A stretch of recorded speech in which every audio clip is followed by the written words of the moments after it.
Este día desarrollaremos el concepto relacionado con teoría social y económica.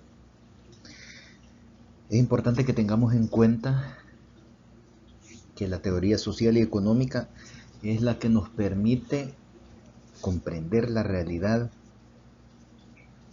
y cómo funciona una sociedad. Resulta de que los científicos elaboran una serie de teorías para explicar diversos fenómenos naturales, pero también existen teorías para explicar el comportamiento del ser humano. Y el ser humano es un ser social. Por lo tanto, se le expone al ser humano dentro de la sociedad y cómo se comporta. De ahí entonces que tengamos el concepto de teoría social y económica, porque involucra los elementos más importantes dentro de la actividad humana, las relaciones sociales y las relaciones económicas. Entonces, esa es la razón por la que vamos a desarrollar este tema, teoría social y económica, cuyo objetivo es conocer los principales conceptos tanto de las teorías sociales y económicas.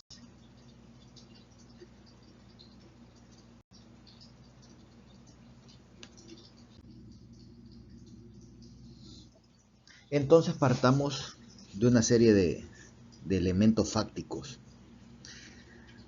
En primer lugar, la teoría social es aquella área del conocimiento que tiene como preocupación central estudiar y entender las formas de funcionamiento y los cambios que afectan a las sociedades. Esto con un énfasis en la generalización sobre su estructura y desarrollo. Entonces, partimos la idea de que la teoría social nos va a permitir conocer cómo funciona la sociedad. No una explicación de lo que creemos, sino una explicación sobre la base de las generalizaciones. Aquí es importante que veamos esto de las generalizaciones porque significa que es el hecho de que partamos de una serie de conocimientos que han sucedido a lo largo de varias sociedades, y esos conocimientos que se han dado en varias sociedades provocan que a la postre esas generalidades que suceden en la sociedad A, en la sociedad B, en la sociedad C y en la sociedad X parezcan una sola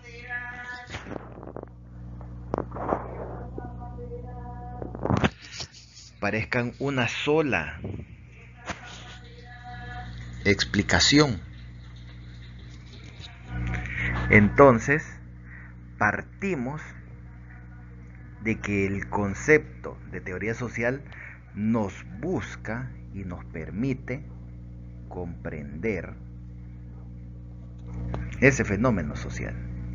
¿Por qué? Porque varias sociedades han experimentado las mismas actividades y las mismas acciones.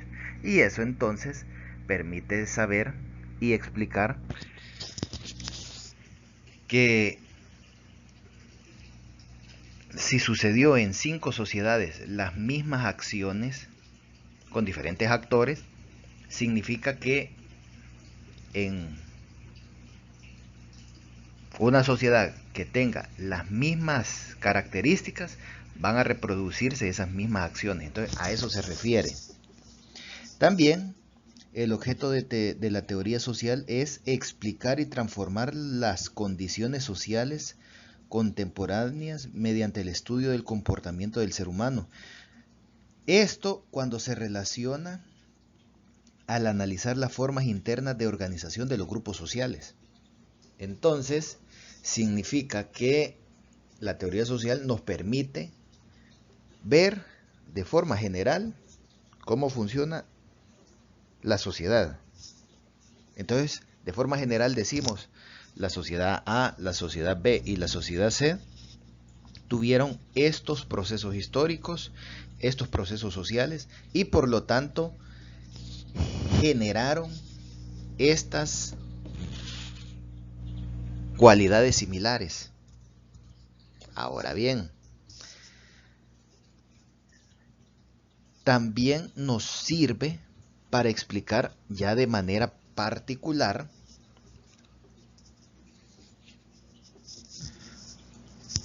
el comportamiento del ser humano en esa sociedad. Es decir, ya no lo vemos de manera general, la sociedad completa con sus 10 millones de habitantes, con sus 100.000 habitantes, sino al individuo unitario en relación al medio en el que vive. Y entonces ahí se va a explicar cómo es que este individuo unitario se relaciona con la sociedad, con su rol de raza, con su rol de credo, con su rol de género, con su rol económico, con su rol social, con su rol de trabajo, etc. Entonces, la teoría social nos permite ver a ese ser humano y su desarrollo y su desempeño en toda la sociedad.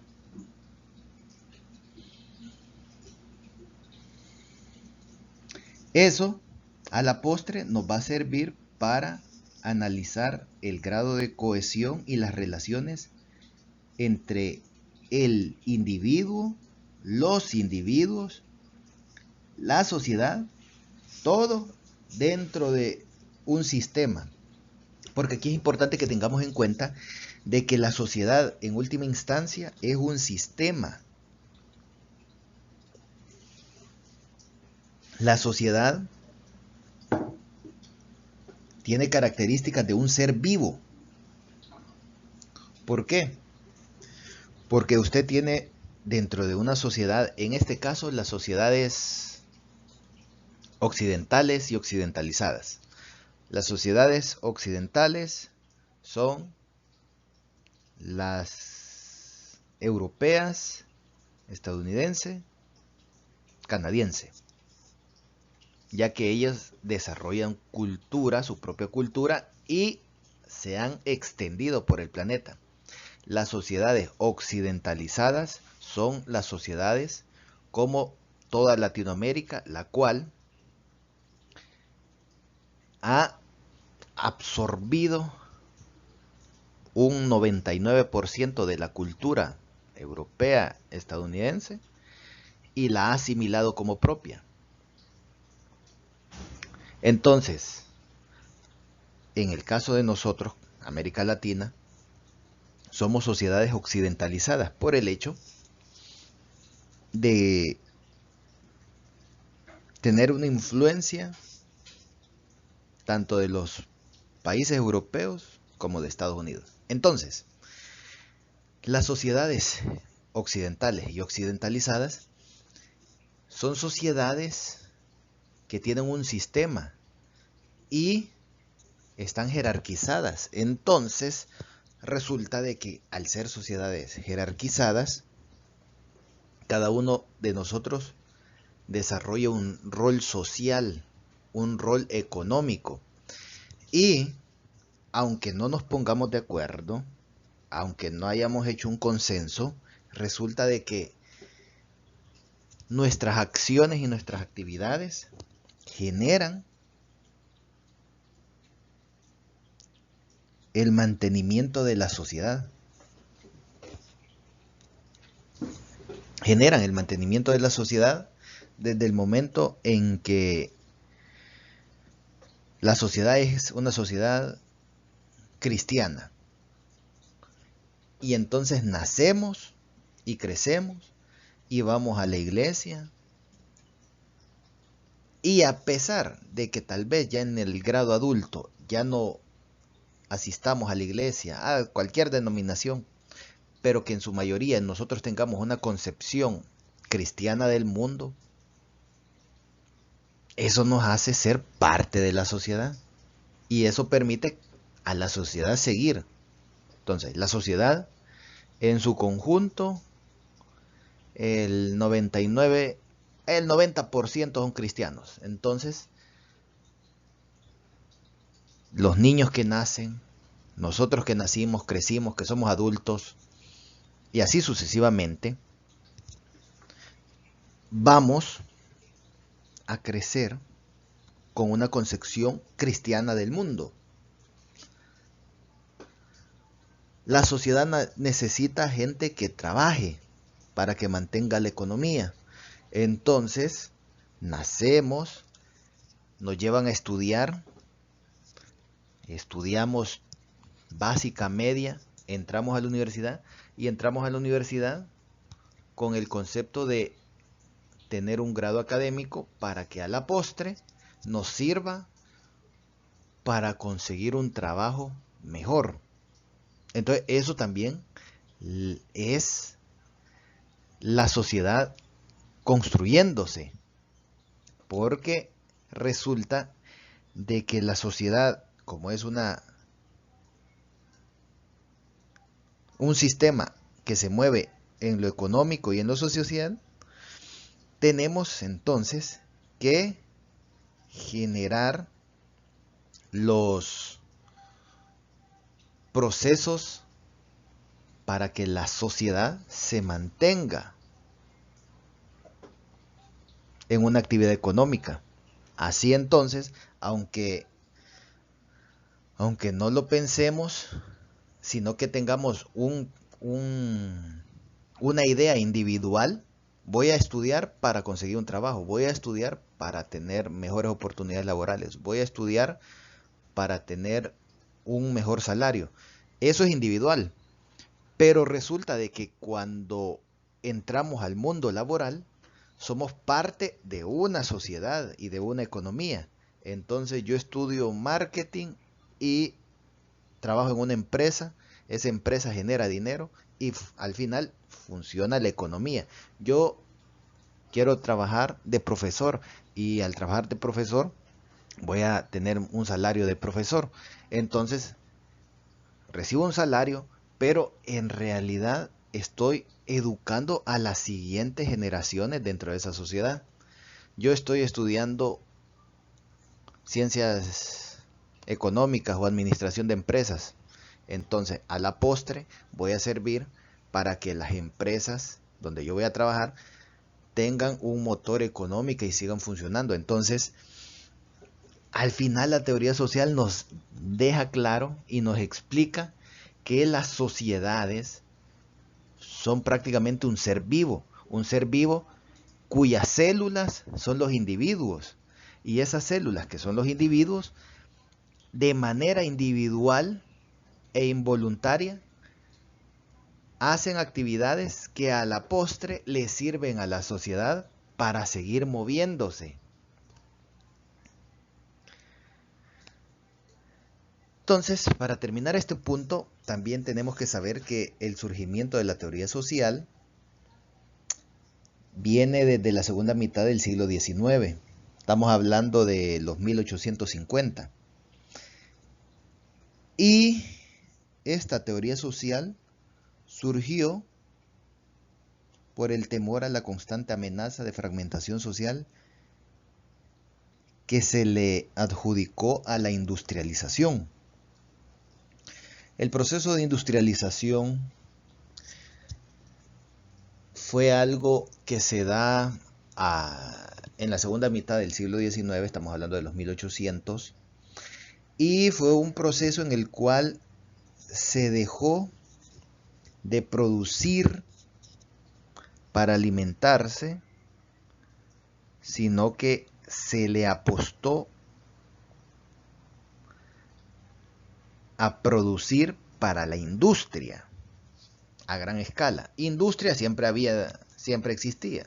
O sea, el concepto de industria es generar de la materia prima algo nuevo, un bien, un servicio. Pero resulta que en los 1850, 1860, 70, hasta los 1940, o sea, 100 años después, el proceso de industrialización fue enorme, avanzó y se empezó a acuñar el concepto de la mecanización, es decir, se empezó a pensar que la sociedad tenía que ser mecanizada para generar mayores riquezas. Y ahí es cuando empezaron a aparecer las máquinas y las herramientas industriales para ser más rápidos y mejor el trabajo. Ese fenómeno de los 1800, de que es la industrialización, fue a nivel mundial. En El Salvador no fue la excepción. ¿Cómo se comprueba eso? Todos los que están acá sabemos que antes de la producción de café en El Salvador, se tenía como cultivo el añil.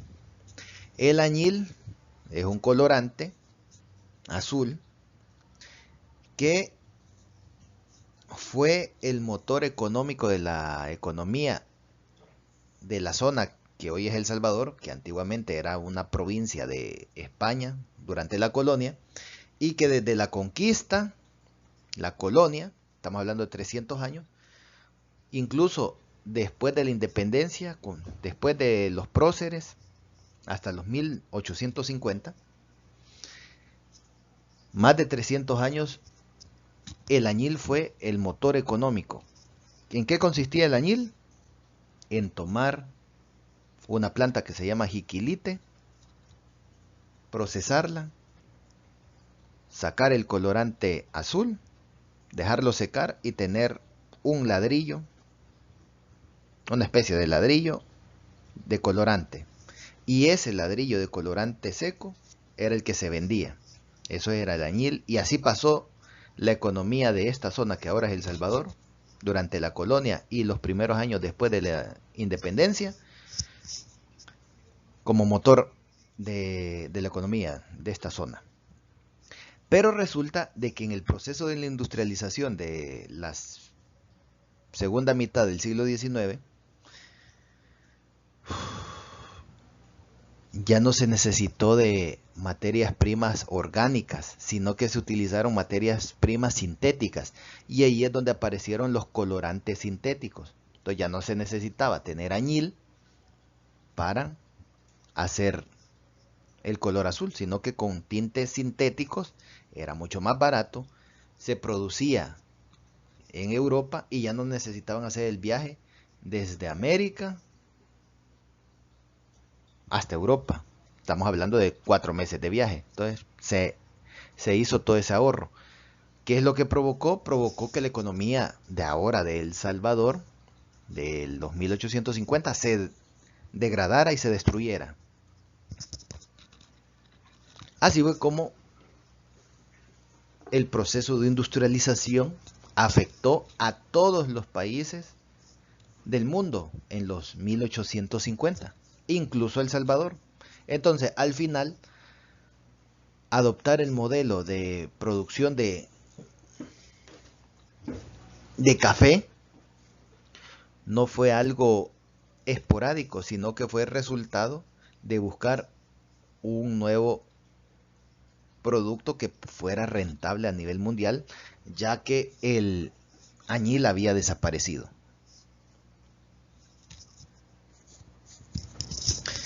Entonces los teóricos sociales de ese tiempo se dieron cuenta de que la sociedad se estaba moviendo a una sociedad mecánica, a una sociedad industrializada, donde no se tomaba en cuenta a la persona como productor de su propio alimento, sino que se tomaba a la persona como un engranaje de una industria, de una empresa, de una fábrica. Entonces, al final, los teóricos sociales de estos primeros años supusieron y dijeron que las sociedades iban a desaparecer como resultado de la industrialización y que lo que iba a existir era un montón de individuos que solo iban a servir para producir dentro de una economía.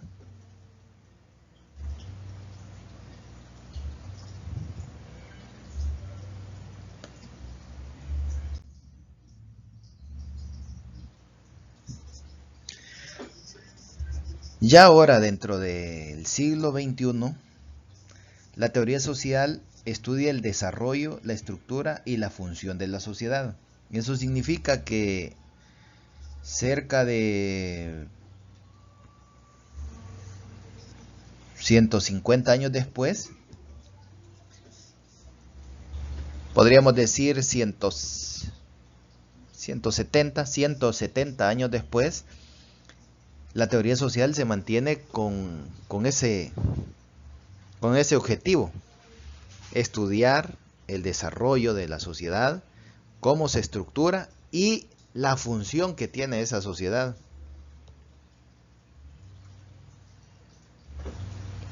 Además, las teorías sociales hay que verlas como un conjunto de teorías de menor generalidad que describen aspectos parciales dentro del ámbito del espectro que abarcan las ciencias sociales. ¿Qué significa esto? Significa que las teorías sociales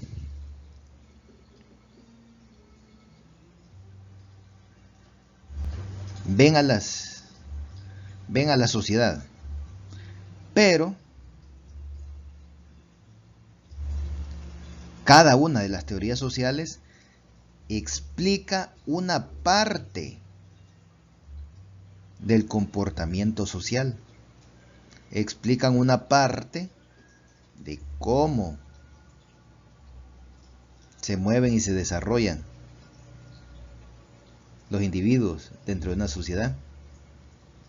Entonces, al final, la teoría social se dedica al estudio de la sociedad humana, esto entendido como el conjunto de individuos que viven agrupados en diversos tipos de asociaciones, colectividades e instituciones. Por lo tanto,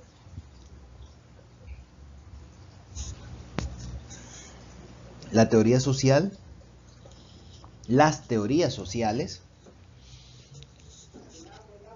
no explican una sola acción en un todo, sino que las teorías sociales explican particularidades. Entonces usted tiene teorías sociales que explican el comportamiento de un sector social. Usted tiene teorías sociales que explican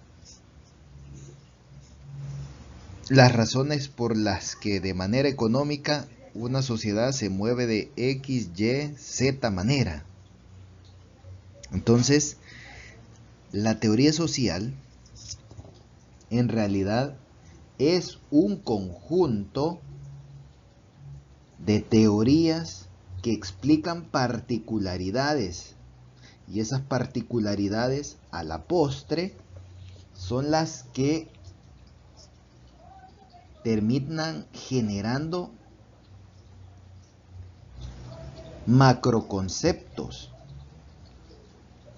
que le permiten a los individuos comprender en su conjunto cómo funciona la sociedad, porque ya se explicaron las particularidades de esa sociedad.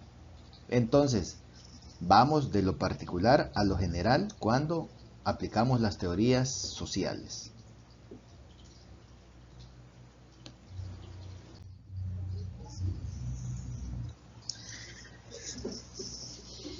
Ahora bien,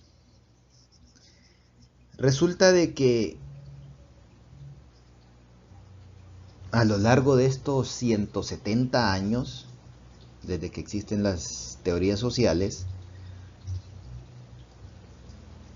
ha habido una cantidad de teóricos que explican cómo es que funciona la sociedad en su conjunto.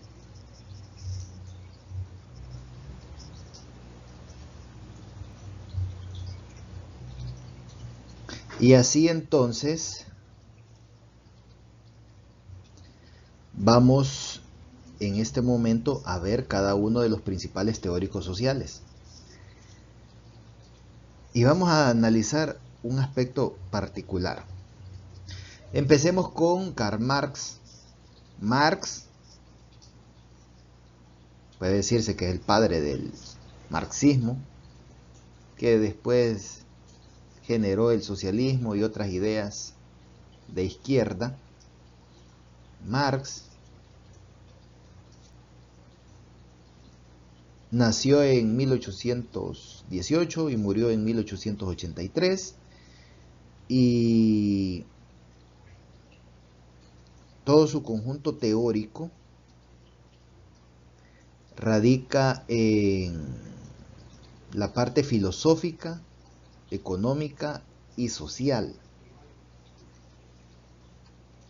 Él es alemán, o mejor dicho, de lo que actualmente es Alemania. Y él es una persona que nació, creció, llegó a su vida adulta, a su vida filosófica, teórica, y en su vida de escritor en el periodo en el que se está dando la industrialización. Por lo tanto, él es un hijo de su tiempo, es decir, que él escribió sobre lo que él estaba viendo en ese segundo. Por eso es que el marxismo, o mejor dicho, las teorías de Marx, son aplicadas e interpretadas por Marx en un mundo europeo, en un mundo industrializado y en un mundo que estaba cambiando de un proceso de producción agrario, agroganadero, a un proceso industrial. Por eso es que posteriormente, ya en el siglo XX, las ideas marxistas no lograron compaginar con las sociedades de otros países. Por eso es que actualmente prácticamente no hay ningún país que sea marxista, porque son teorías, el marxismo son teorías del siglo XIX, y como son teorías del siglo XIX, fueron aplicadas y fueron interpretadas para un mundo del siglo XIX. Por eso es que cuando se trató de tomar las ideas de Marx y convertirlas más o menos en las sociedades de Latinoamérica, en las africanas, en las asiáticas, ya con estos movimientos de izquierda, estos movimientos socialistas y comunistas, ya esas ideas marxistas no lograron encajar con la sociedad. Porque si usted lee los libros de Marx, que son el Manifiesto Comunista y su mega obra, que es el Capital, que son varios tomos, entonces usted va a encontrar que Marx habla del materialismo histórico. El materialismo histórico es explicar toda la sociedad en la que estamos por las actividades y los hechos que se dieron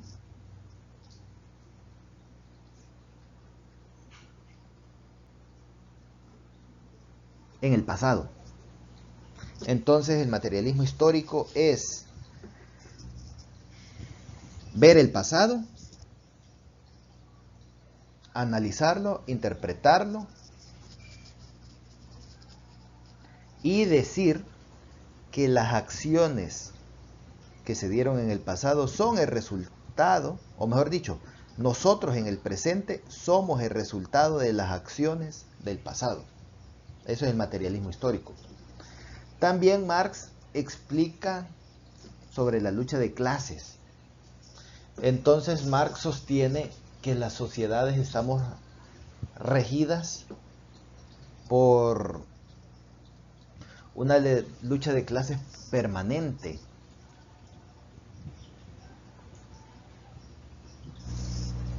Una lucha de clases que, como su nombre lo indica, son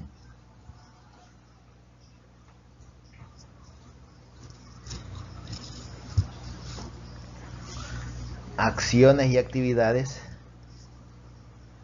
que permiten a los individuos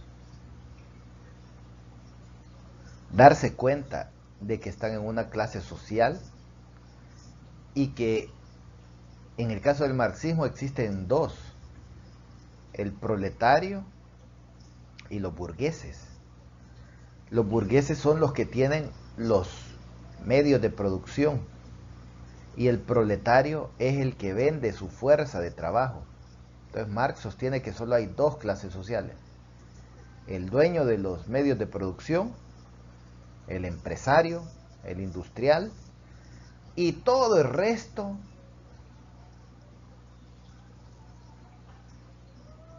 es el proletario. Es decir, individuos que venden su fuerza de trabajo. Entonces,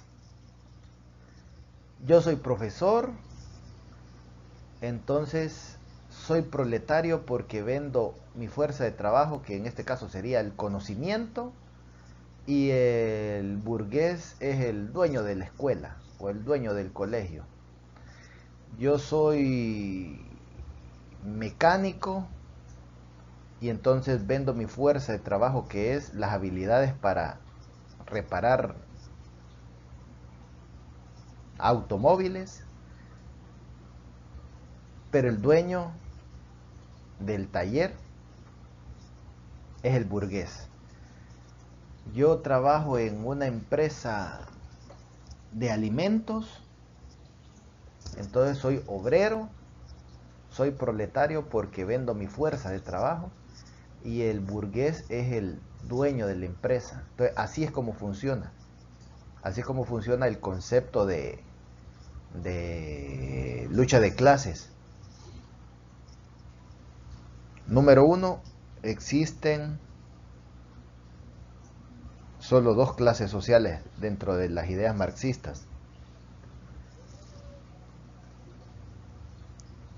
el proletario y el burgués.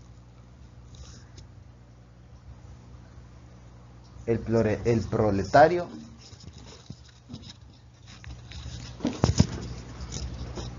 son todas las personas.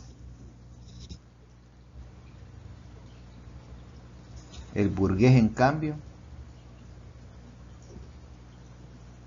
son los dueños de los medios de producción.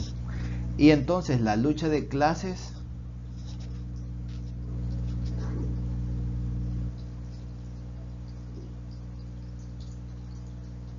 consiste en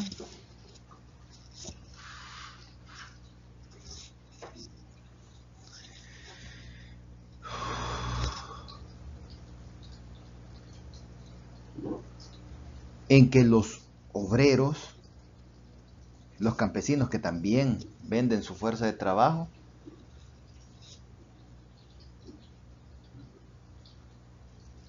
sean gente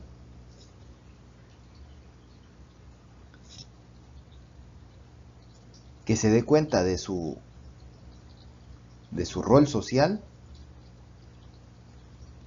que se den cuenta de su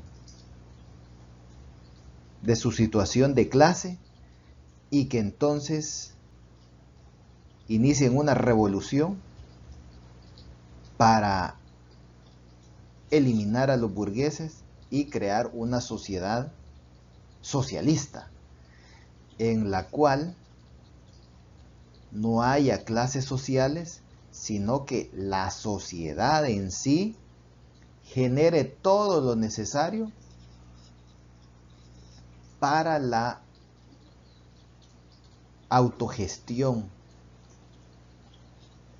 Y entonces, al no haber clases sociales, va a ser el Estado, por medio de un ente,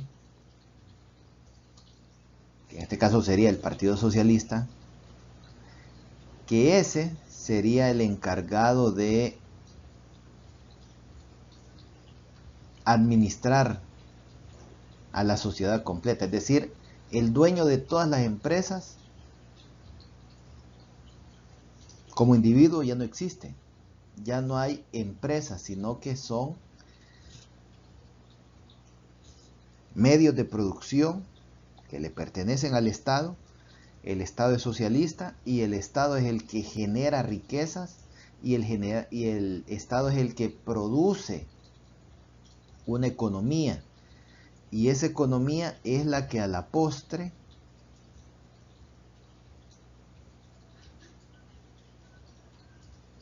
va a permitir que la sociedad se autogestione y se mantenga.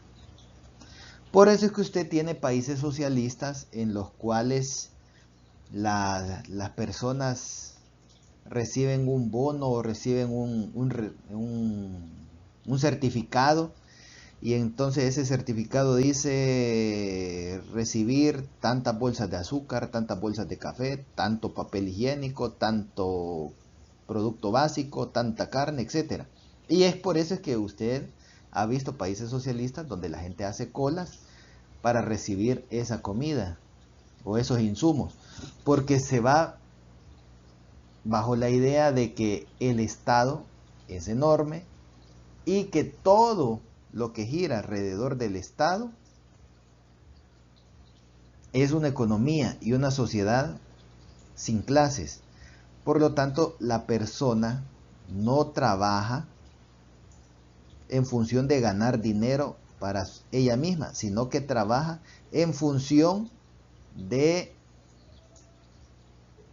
servicio al Estado. Y entonces, como trabaja en función del servicio al Estado, al final, como ser vivo, necesita comer, y como ser orgánico, pues necesita alguna serie de facilidades, un lugar donde dormir, un lugar donde desarrollarse como persona, como familia, como individuo, como pareja. Entonces viene el Estado y construye casas para los miembros de la sociedad, construye carreteras para la economía de la sociedad, construye centros de abastecimiento donde van a recibir la comida a través de bonos, a través de certificados, a través de recibos. Pero estos individuos no generan dinero para ellos, no generan una economía para ellos, en el sentido de que van a tener dinero y van a ir a comprar más comida o más de algo. No, ¿por qué?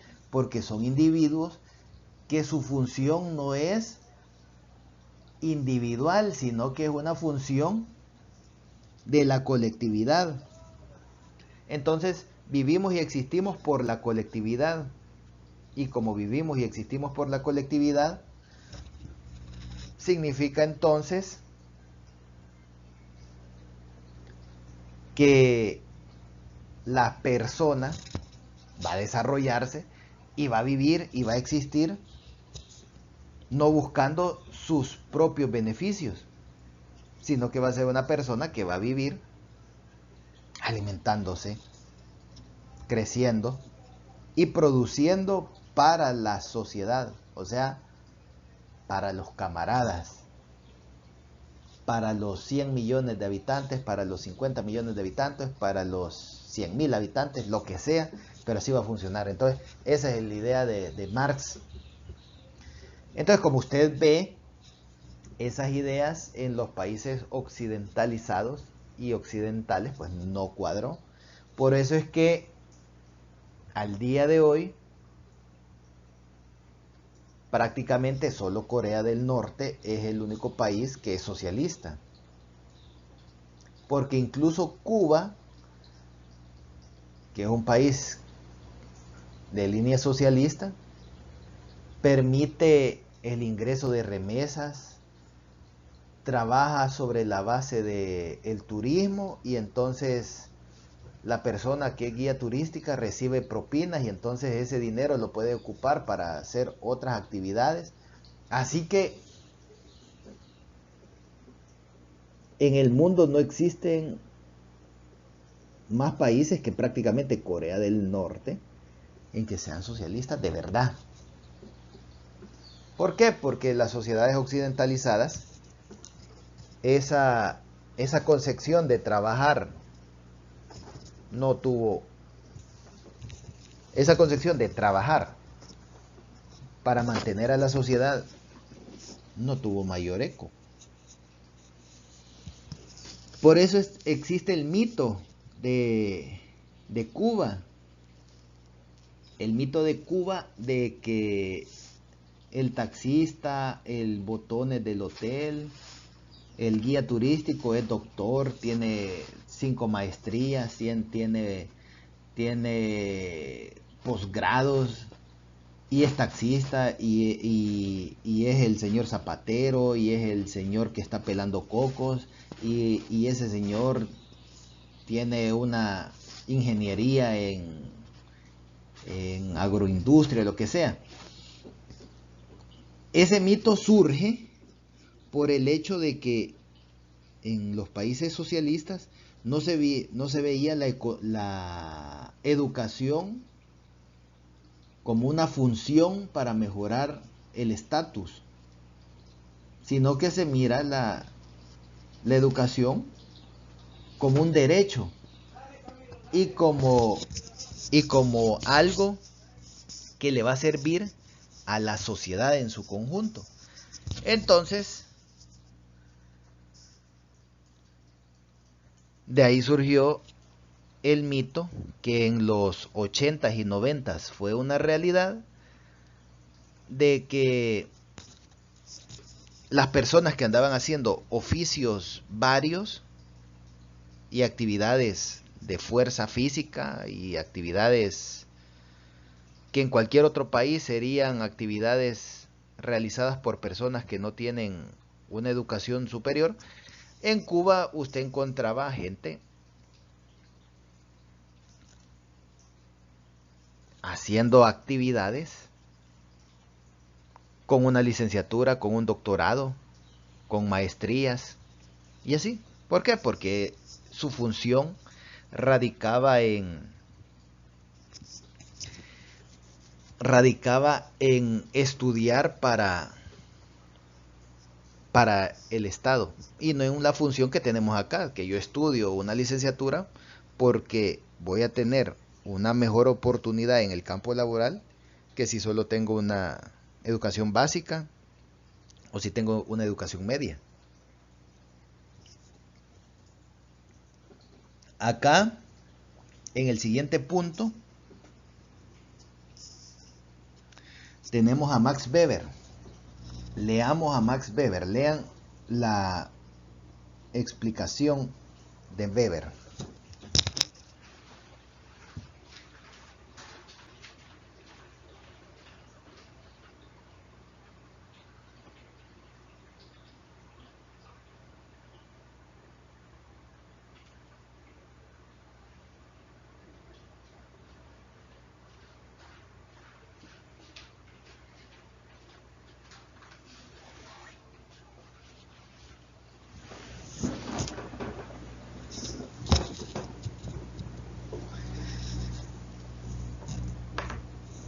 Si analizamos, Weber también es alemán, también es sociólogo y también es economista y también es filósofo.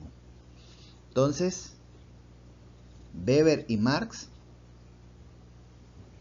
filósofos, economistas y sociólogos alemanes.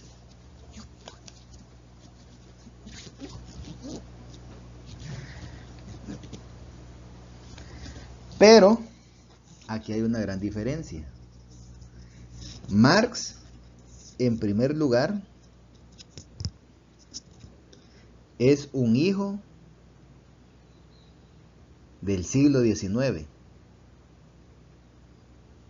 Él vio la industria crecer, convertir a las personas de autónomos, es decir, que tenían su granja, tenían su parcela y vivían y comían de ella, pasó a convertirse estas sociedades en obreros y en gente sin una fuente de vida autónoma. Por eso es que escribió sobre la lucha de clases, sobre el capitalismo y cómo los burgueses eran los que destrozaron a los obreros y a los campesinos y les quitaron sus medios de producción. Weber, en cambio, a pesar de que es sociólogo, economista y filósofo, y que también es de Alemania, él ya es alguien que nace durante el proceso industrial y que todavía alcanza a ver varios años ya del siglo XIX. Y por eso es que Weber explica el concepto de la racionalización y explica esta idea de la ética protestante y el espíritu del capitalismo.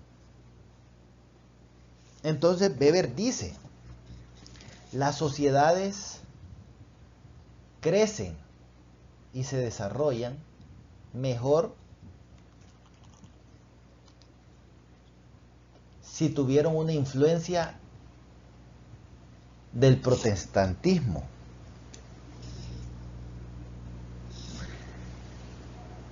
El protestantismo es estas ideas religiosas que está en contra de la Iglesia Católica. Entonces Weber viene él y dice, bueno, las sociedades europeas se han desarrollado mejor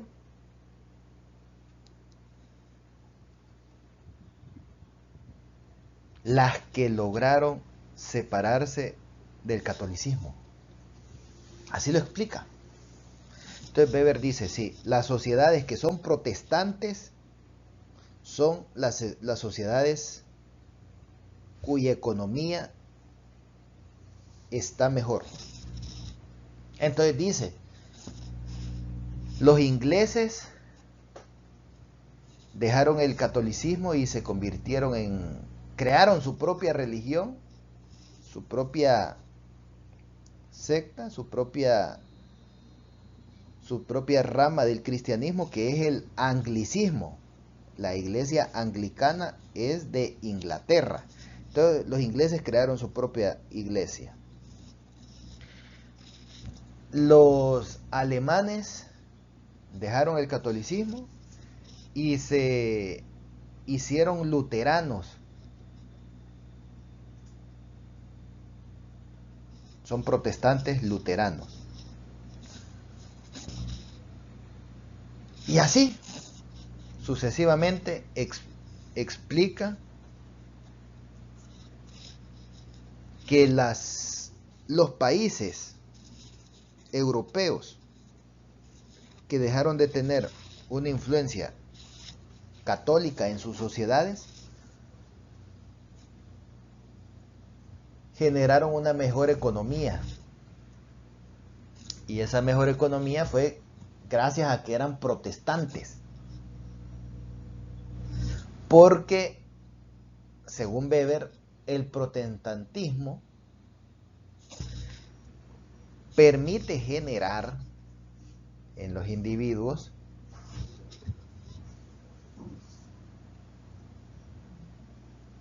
un concepto de bendición en esta vida, un concepto de prosperidad.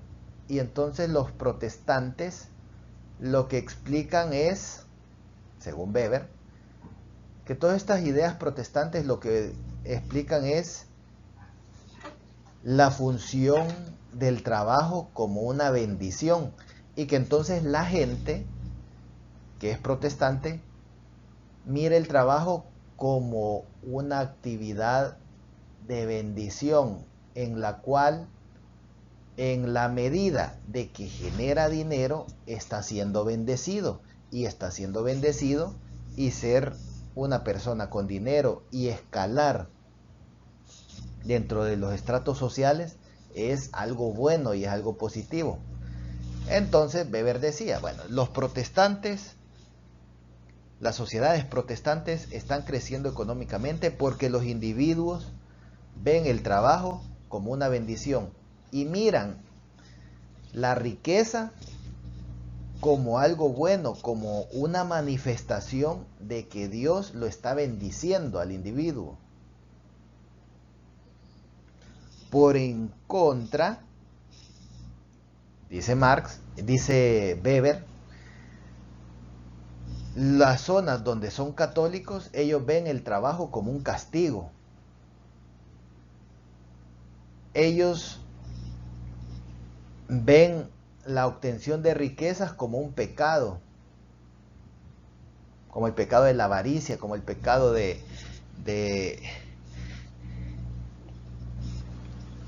tener el dinero y etcétera.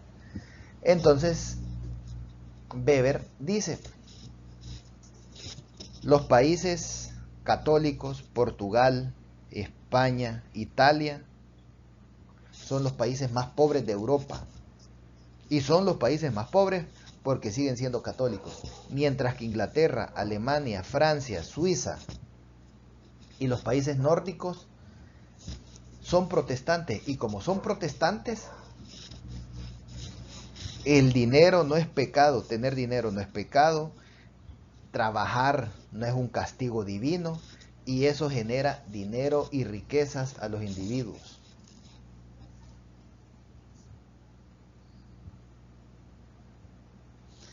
Asimismo, los países occidentalizados, es decir, los países latinoamericanos, están viviendo también ese fenómeno de que son países que son católicos, y entonces Weber dice, bueno, todos estos países son católicos y miren cómo están en una gran pobreza, están en este subdesarrollo y en estas acciones y actividades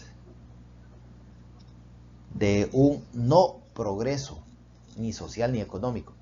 Entonces, mientras que Marx dice que el capitalismo es malo porque un sector que es el burgués explota y margina a la gran mayoría, que son los obreros proletarios, y que por lo tanto el capitalismo es malo, tenemos a Weber, que él dice que el capitalismo es algo positivo y que la gente capitalista son el reflejo de una visión cristiana diferente, donde los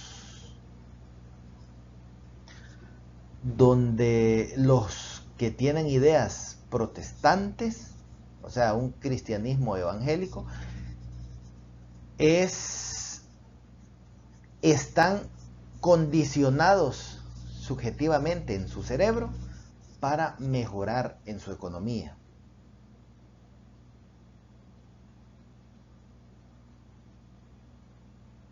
Es completamente diferente las dos posturas, a pesar de que son filósofos, economistas y sociólogos y que son de Alemania.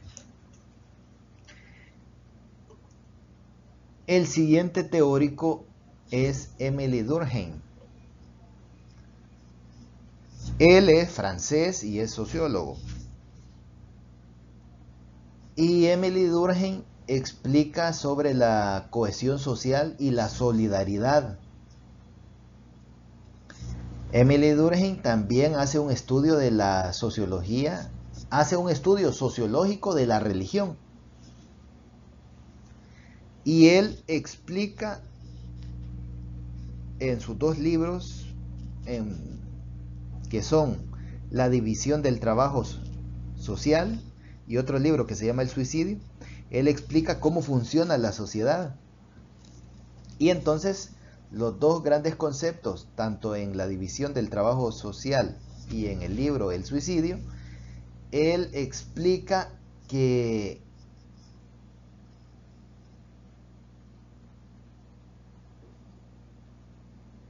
algo fundamental en los seres humanos es la solidaridad, y que ese proceso de solidaridad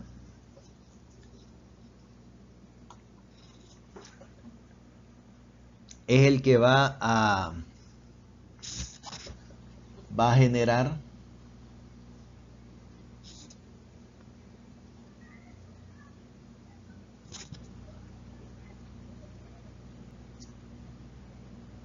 sus propios conocimientos.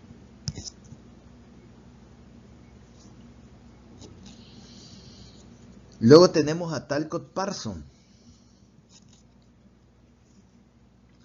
Entonces, Pearson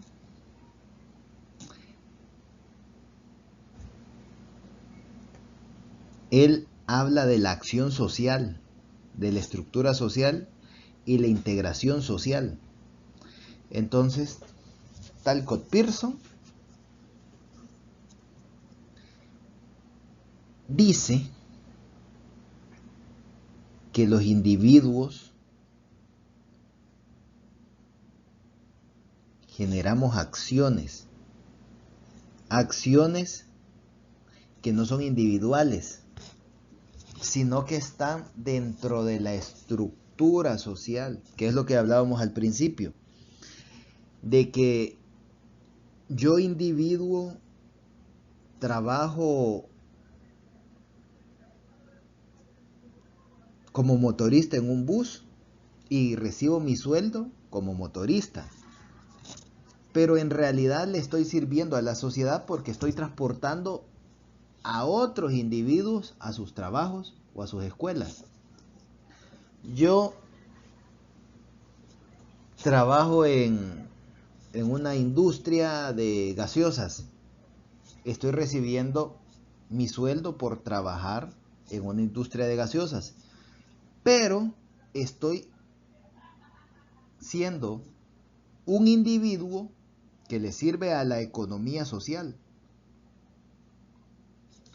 Yo soy profesor, estoy recibiendo mi salario de profesor, pero lo que estoy haciendo es educando a los nuevos miembros que van a servir para que la economía de una sociedad se mantenga. Entonces, por eso es que Talcott Parsons habla de la acción social, es decir, yo individuo hago alguna acción dentro de la sociedad en la que vivo y estoy estructurado dentro de esa sociedad. O sea, yo hago una acción, pero esa acción no es individual, sino que a la postre, esa acción que yo estoy haciendo está dentro de la estructura social que se mantiene dentro de la economía de X, Y, Z, sociedad, y a eso se le llama la integración social, en el sentido de que todo lo que hacemos, decimos, producimos, es el resultado perpetuo y permanente de mis acciones individuales en pro de la sociedad. Yo cuando soy motorista y voy manejando el bus y llevo a la gente de un lugar a otro, ¿estoy pensando en que estoy moviendo la economía? Posiblemente sí, pero quizás en su mayoría no. yo cuando estoy dando clase estoy pensando en que estas personas van a ser el futuro económico de la sociedad, posiblemente sí, y lo más seguro que quizás no. Yo cuando estoy trabajando en una actividad económica, estoy pensando en que soy parte de una sociedad y que soy parte integral de todo un sistema económico que hace que la sociedad se mantenga y se reproduzca a lo largo del tiempo, posiblemente no. A eso nos referimos. Entonces, Talcott Pearson, él expone de que los individuos somos una acción que está dentro de una estructura social y que está integrada y que al final permite mantener el status quo de una sociedad. Ahora pasamos con Michel Foucault.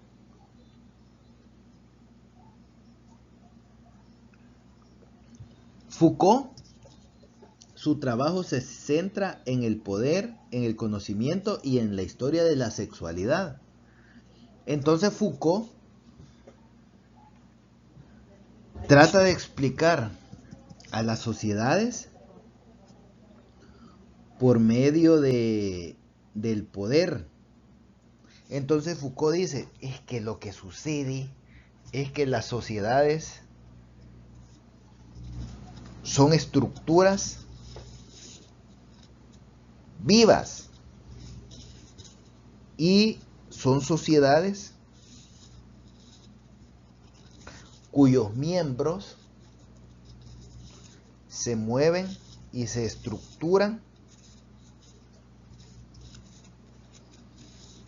en función de un poder, y ese poder es el que a la postre necesita que cada uno de los miembros de la sociedad hagan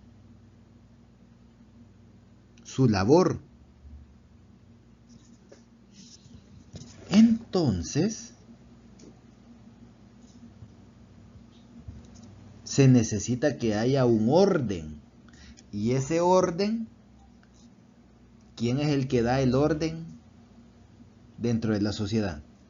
¿Quién es el que da leyes dentro de la sociedad?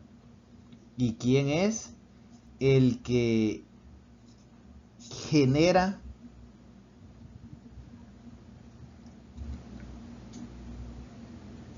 una estabilidad social? Y ahí es donde aparece el Estado. Entonces el Estado es el que tiene el monopolio de la violencia, y el Estado es el que tiene la obligación de mantener el statu quo, y es el Estado el obligado a que los miembros de la sociedad hagan sus actividades económicas y sociales y se mantengan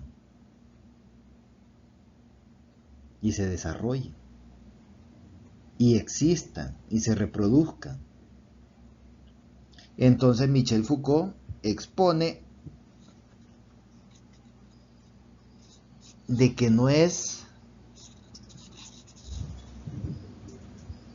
una persona individual la que obliga a las personas a mantener una estructura social, sino que es el Estado, que es algo superior a los individuos, lo que favorece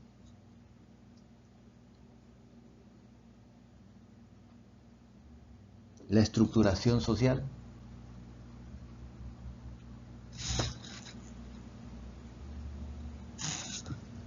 Tenemos también a Habermas.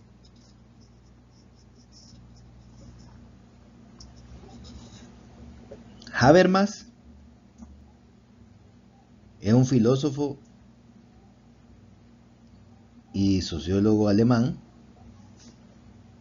y él hace uso de la teoría de la acción comunicativa, y también él hace una crítica a la sociedad moderna.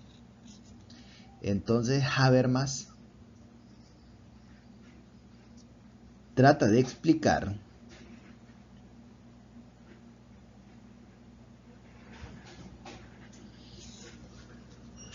que los individuos que actualmente vivimos somos una pieza dentro de esa gran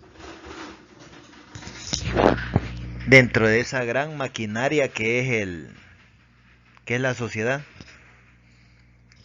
Y entonces, al ser una pieza dentro de esa gran maquinaria que es la sociedad,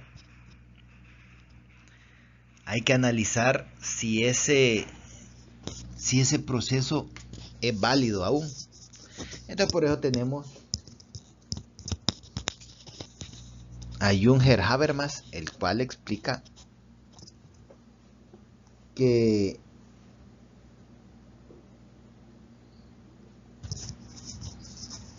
debemos de aprender a comprender las acciones comunicativas de esta sociedad moderna, donde tendríamos que analizar si es válido mantener un sistema social que ya lleva más de 200 años.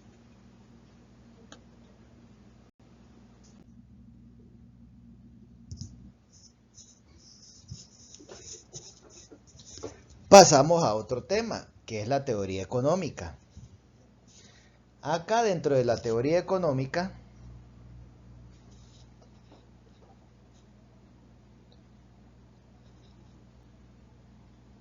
vemos que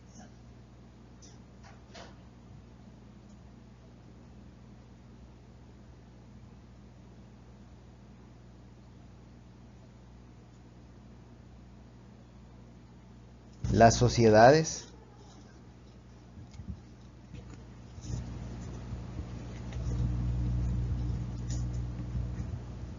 no se mueven solamente por aspectos de índole cultural,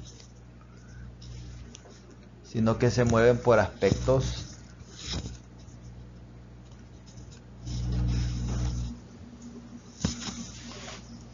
relativos a lo económico. Así pues tenemos a estas teorías económicas que nos sugieren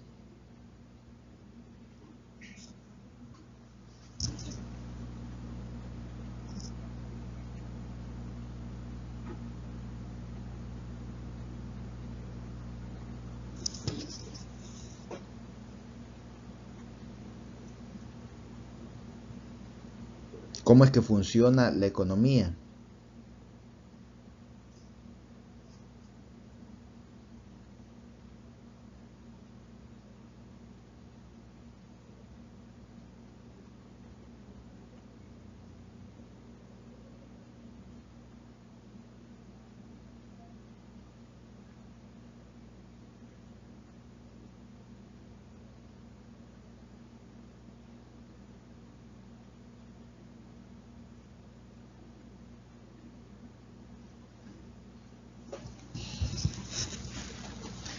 Vemos cómo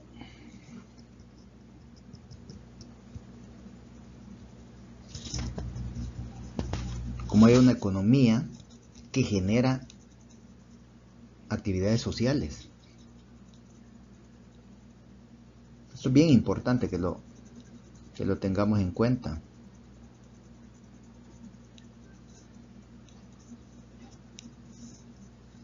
Entonces, las teorías económicas lo que buscan es explicar las realidades.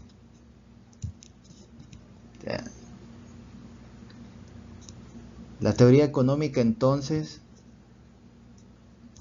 son un conjunto de actividades concernientes a la producción, distribución, comercio y servicios por parte de los diferentes agentes económicos. Además, tenemos que tener claro que los agentes económicos son la familia, la empresa y el Estado. Esos son los agentes económicos: la familia, la empresa y el Estado.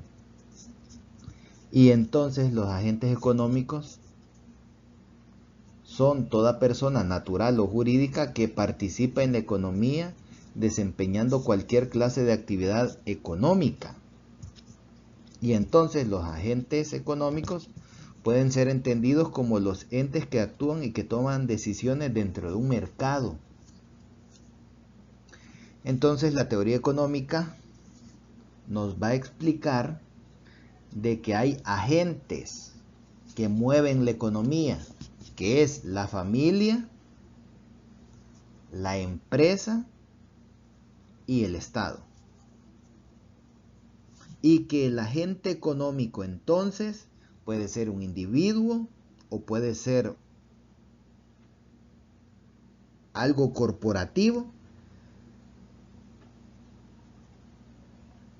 pero que generan decisiones dentro del mercado. Entonces, vamos a producir guayabas y vamos a vender guayabas y vamos a ser productores de guayabas y exportadores de guayabas. Vamos a producir petróleo y vamos a vender petróleo. Vamos a producir café y vamos a vender café. Entonces, esos son los agentes económicos, los que hacen que la economía se mueva, se transforme y que a la postre genere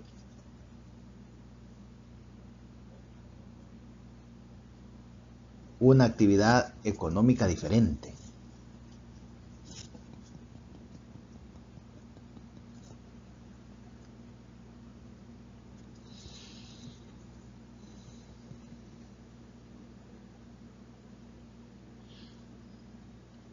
Entonces, de ahí tenemos que la realidad económica de los individuos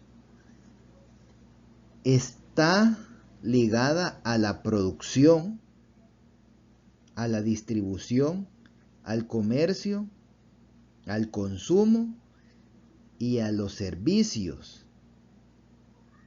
Todo eso es lo que analiza la teoría social.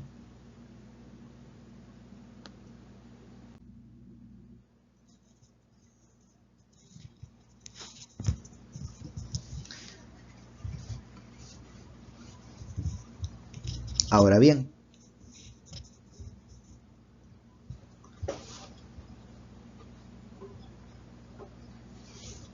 dentro de los temas que estudia la teoría económica, tenemos la moneda, el comercio internacional, la producción de bienes, los ciclos económicos, la teoría del equilibrio, la inflación, el ahorro y la inversión.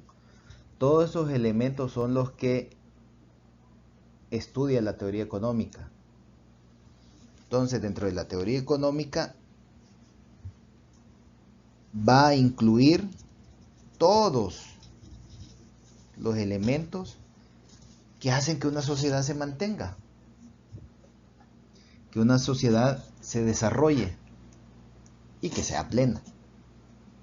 Por eso es que la teoría económica es tan diversa, porque ve la inversión, ve el ahorro, ve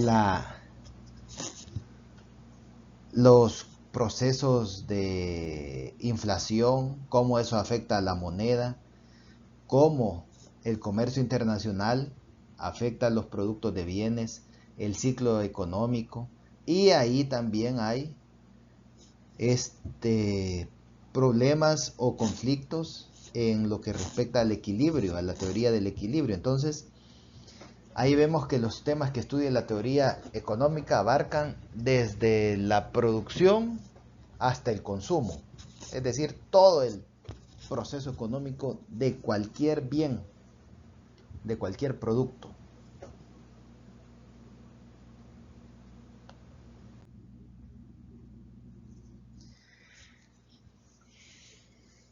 Ya dentro de la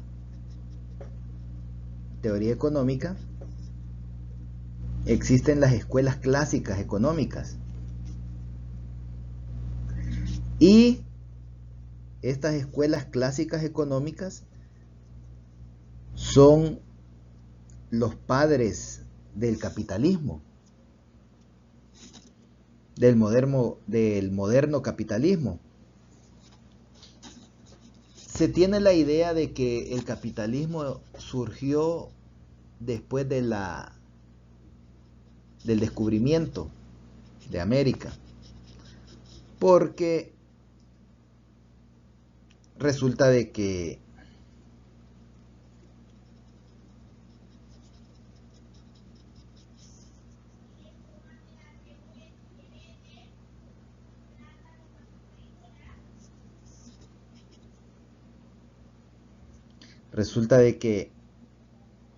el capitalismo se sostiene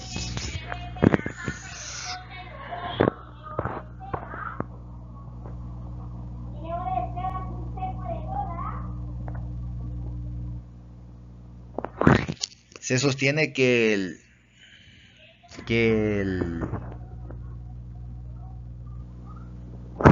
que el capitalismo surge después del descubrimiento de América porque hay un proceso económico que ya no está ligado con la nobleza ni con los reyes, sino con los empresarios. Y así es como usted tiene empresarios que le generan riqueza y que le generan riqueza en la medida de que invierten su dinero, invierten su capital, y al invertir su capital e invertir su dinero, se arriesgan. Y al invertir su dinero en una empresa, a la postre lo que quieren es recibir ganancias. Y eso es un fenómeno que justamente se dio después del descubrimiento. Antiguamente la economía estaba ligada a los reyes, entonces se recibía dinero porque era rey, porque era de la nobleza, y entonces se le daban impuestos por ser rey. Con el capitalismo que surge ya después del descubrimiento de América y que el mundo se globaliza, porque ya la gente sabe que el planeta es una esfera y que por lo tanto puede comerciar a través del mar, entonces lo que tiene es una economía ligada a la empresa. Y al estar ligada a la empresa, surgen teóricos. Y estos teóricos son los que a la postre van a servir para interpretar ese nuevo sistema capitalista. Y dentro de ellos tenemos a Adam Smith. Y Adam Smith fue un filósofo y economista de Gran Bretaña, británico, y él nace en el siglo XVIII. Y él escribe un libro a finales del siglo XVIII que es La riqueza de las naciones. Y en esa obra él desarrolla la teoría de la economía clásica y aborda temas de la división del trabajo, la teoría del valor, la competencia y la importancia de la libre empresa. Entonces, si nos damos cuenta, estamos hablando de 1776 y 200 y más años después,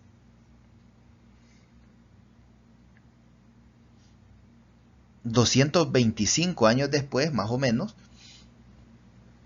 esa teoría se mantiene. Porque hay una división del trabajo. Porque a las personas no se les paga lo mismo a pesar de que hagan un trabajo similar. Porque hay una teoría del valor. Y esa teoría del valor genera la idea de que si bien yo produzco una taza, esa taza no es lo mismo que alguien que produce la taza con otros materiales, y entonces esos otros materiales tienen más valor, y por eso es que esa otra taza tiene un precio más alto. También la competencia. Entonces, eso de la competencia es el hecho de decir de que hay un proceso de mejora continua que provoca que posiblemente 100 individuos iniciaron una actividad económica, pero al final de esos 100, 2, 3, 4 son los que abarcan todo el mercado. Y existe también el concepto de la libre empresa, es decir, que el individuo trabaja, genera su empresa económica, y esa empresa no está ligada con el Estado. Está ligada a pagar impuestos y a mantener una serie de leyes. Pero que al final las ganancias que reciba esa empresa van a ser ganancias para el empresario, para el que puso su capital. Y vemos que estos conceptos que ya tienen más de 200 años de existir se mantienen. Y lo vemos en una cosa bien simple, como este ejemplo que les doy. Un futbolista. Hay miles de futbolistas.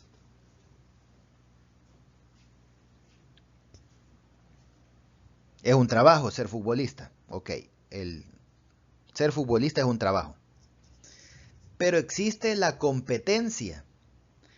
Es decir, que hay 50,000 futbolistas, pero que no tienen un valor similar o una capacidad o habilidades que los destaquen. Y al final usted tiene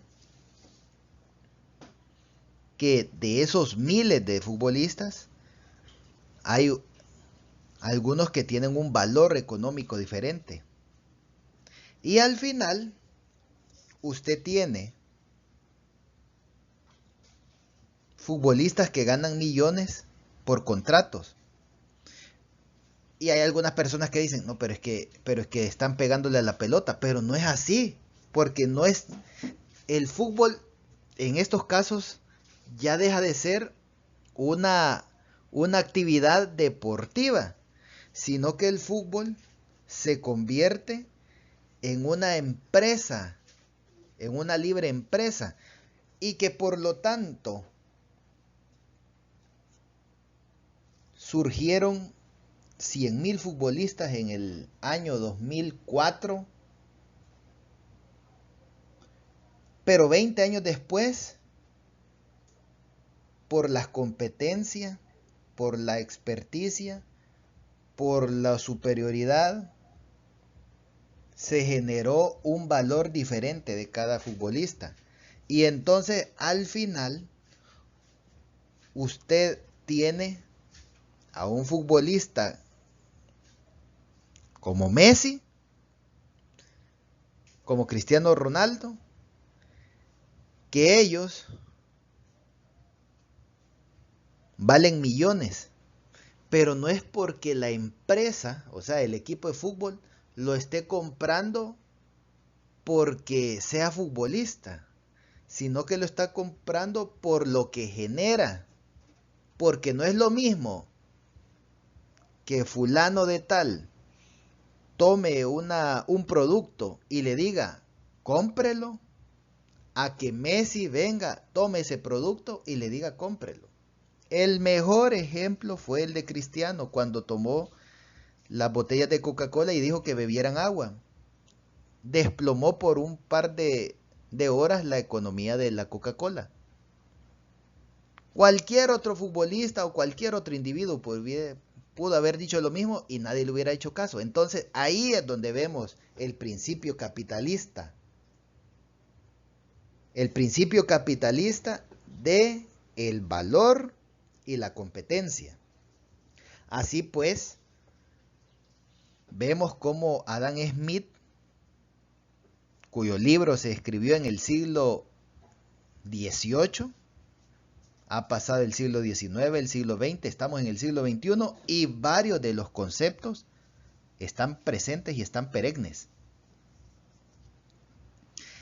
Adam Smith también sostiene la teoría de la mano invisible. Y esta teoría de la mano invisible es la que explica que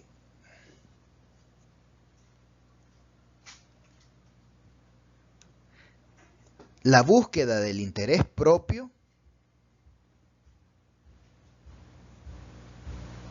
puede lograr el bienestar general de la sociedad sin la necesidad de una intervención externa. Ahí está otra cosa increíble, que todavía es válido. Entonces, la mano invisible es: yo, individuo, busco mi propio interés, pero en la búsqueda de mi propio interés logro el bienestar del resto de la sociedad.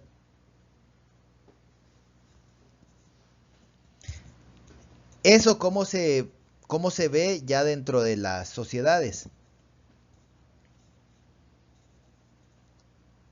Lo podemos ver desde un punto de vista así pequeñito, bien pequeño ya en el caso de nosotros. Viene una señora y tiene una plancha de pupusas. Sale a la calle y pone su plancha de pupusas. Y empieza a hacer pupusas y a vender pupusas.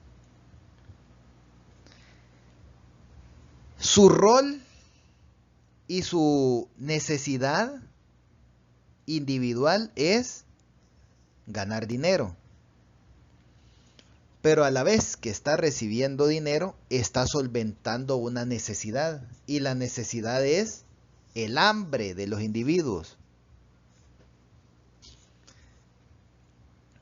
Otro ejemplo, siempre con la señora de las pupusas. Le va bien a la señora y ya no le basta con ella solita haciendo pupusas, sino que necesita a 2 colaboradoras. No son sus parientes, no son sus amigas, no tiene ninguna relación sentimental o de cualquier tipo con esas personas, sino que es una relación económica. Entonces, como es una relación económica, les paga. Y al pagarles, está empleándolas. Y al estarlas empleando,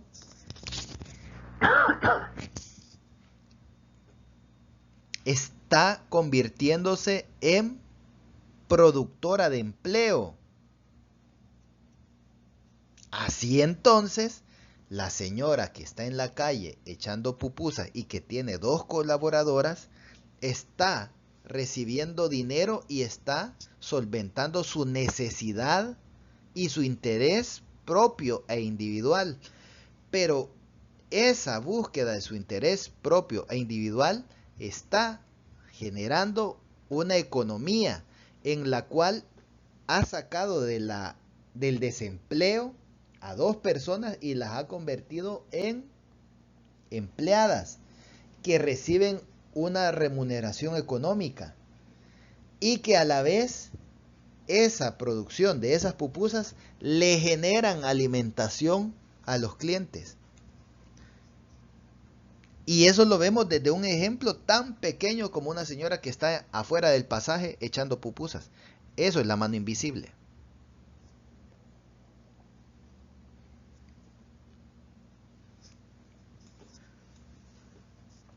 Vemos también que en este libro, La riqueza de las naciones,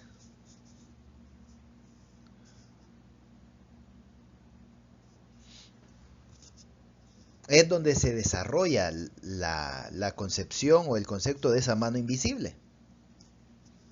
Y entonces, para que exista esa mano invisible, debe de haber un mercado libre.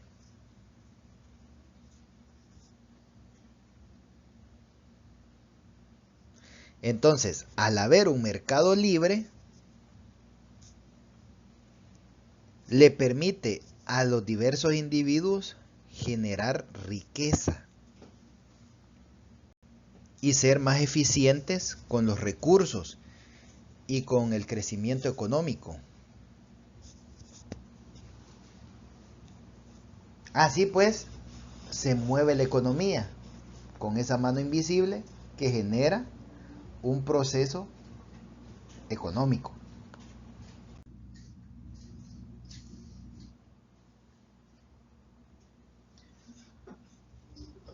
Otro economista moderno que todavía tiene validez es David Ricardo. Aquí veamos a David Ricardo. Leamos lo que dice David Ricardo.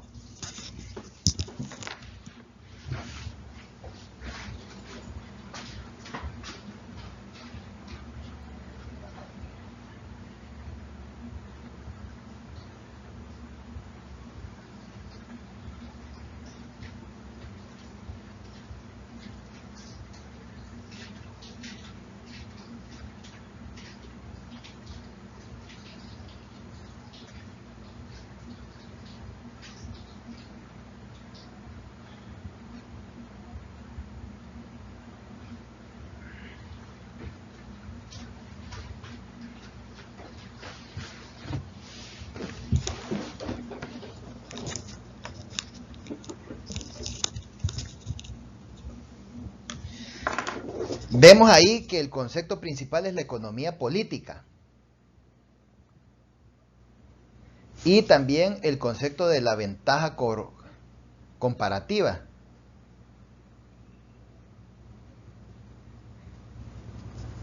Entonces, David Ricardo, él expone ya no de una manera individual, o sea, ya no es la señora de la pupusa afuera del pasaje que genera economía, sino que David Ricardo ya lo expone ya de una manera macroeconómica en la cual dice, sí, miren, existen países que producen lo mismo, pero esos países que producen lo mismo tienen una ventaja comparativa contra otros que producen lo mismo.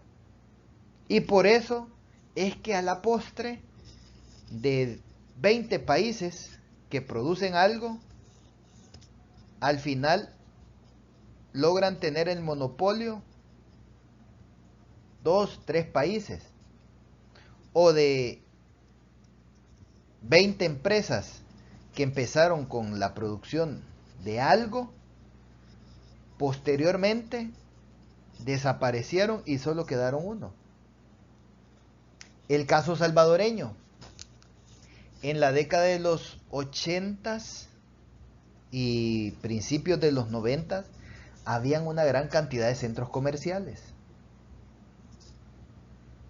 El Gran Baratazo, la Nueva Milagrosa, el Cochinito, Rolling in New York, Kismet, Simán. ¿Cuántos de esos existen hoy, 30 años después?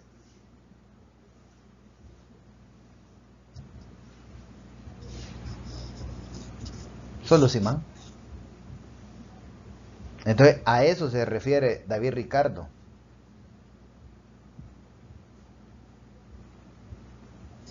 En que hay una ventaja comparativa por A, B, C, X, Y, Z motivos. Un grupo hace un acto económico, pero trasciende.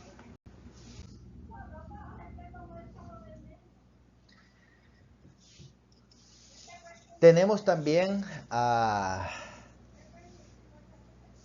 Thomas Malthus. Malthus, él expone sobre el principio de la población.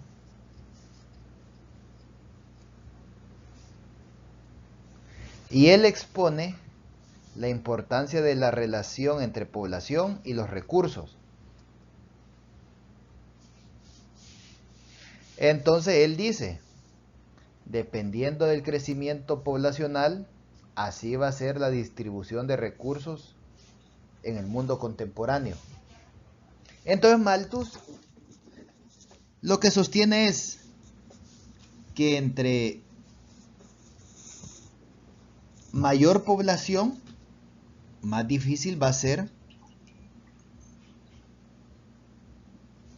generar una economía que alimente a toda esa población.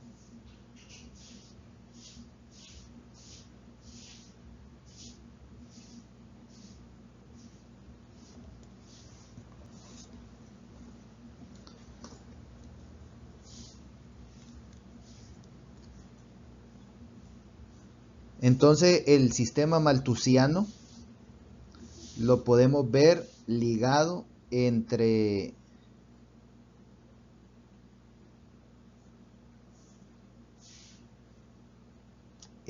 una relación de población, consumo de los recursos y cómo ese consumo de los recursos va a generar una economía que va a permitir mantenerse o una economía que va a derrogarse. Entonces ese es el principio malthusiano. En este punto entonces vemos a tres padres de la economía: a Malthus, a David Ricardo y Adam Smith. Y todos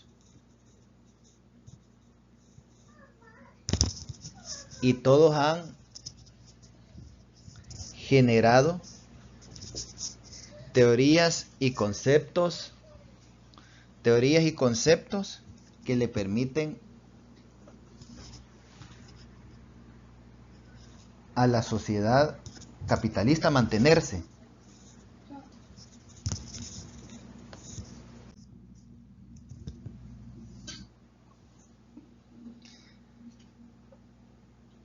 Ahora entramos al siglo XIX y siglo XX. Y aquí vemos otras escuelas clásicas. Tenemos a John Stuart Mill, que él explica el concepto de utilitarismo.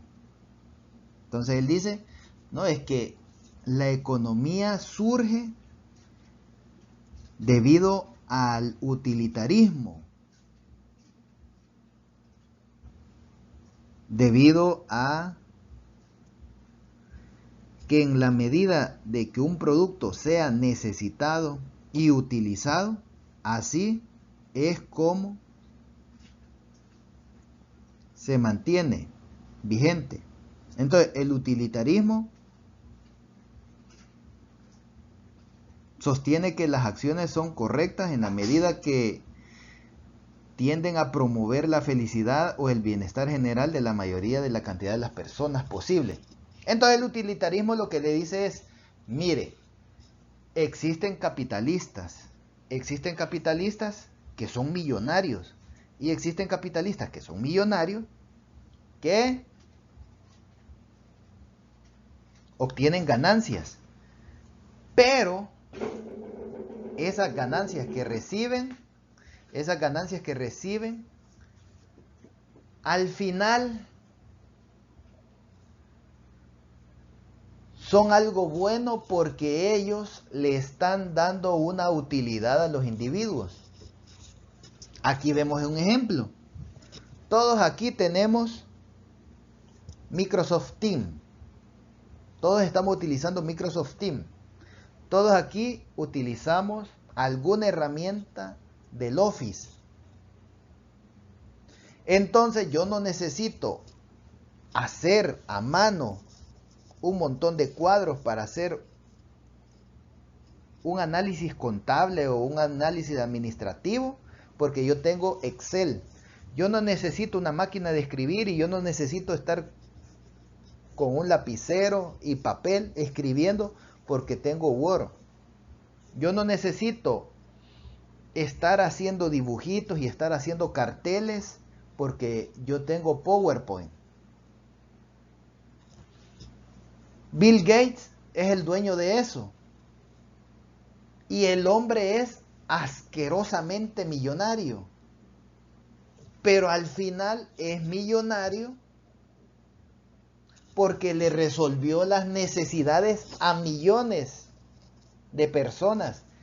No importa la raza, no importa la religión, no importa si es pobre, no importa si es rico, no importa si está en el primer mundo, no importa si está en el último mundo. Todos en este planeta, en un 80% de probabilidad, hemos utilizado por lo menos una vez algo de la creación de Bill Gates. Entonces el utilitarismo dice eso, mire, son millonarios, pero ¿resuelva usted la vida de millones de personas entonces? No puede. Entonces, él sí la resolvió. Entonces tiene derecho a ser millonario. Eso es el utilitarismo. Y ahí es donde habla de la libertad individual. Y entonces Miles dice, no, es que la libertad individual y la autonomía son fundamentales.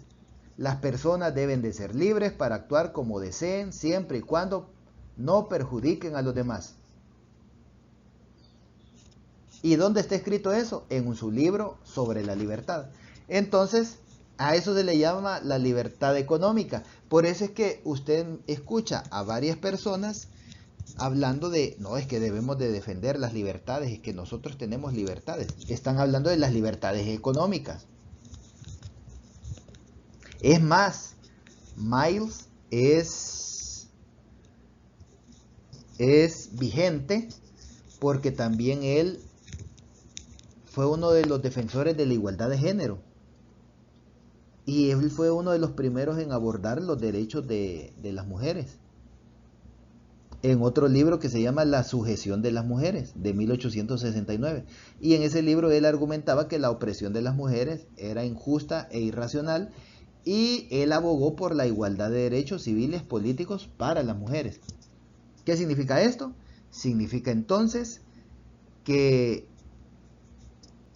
vemos a Miles que también sus ideas y sus conceptos están ligados y están bien posicionados y que para las sociedades occidentales y nosotros que somos occidentalizados cuadran y funcionan y son viables.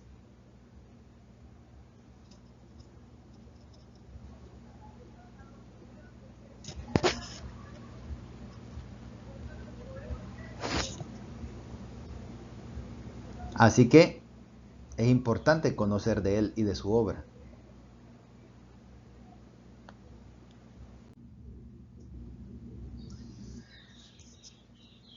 Y para terminar, tenemos a Jean-Baptiste Say.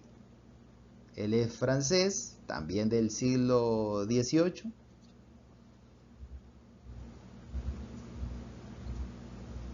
Y él habla de este concepto de dejar hacer, dejar pasar. Y es el concepto de la libre demanda.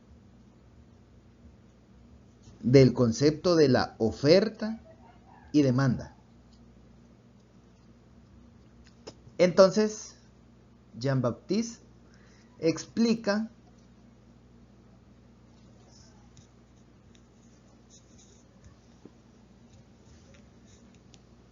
que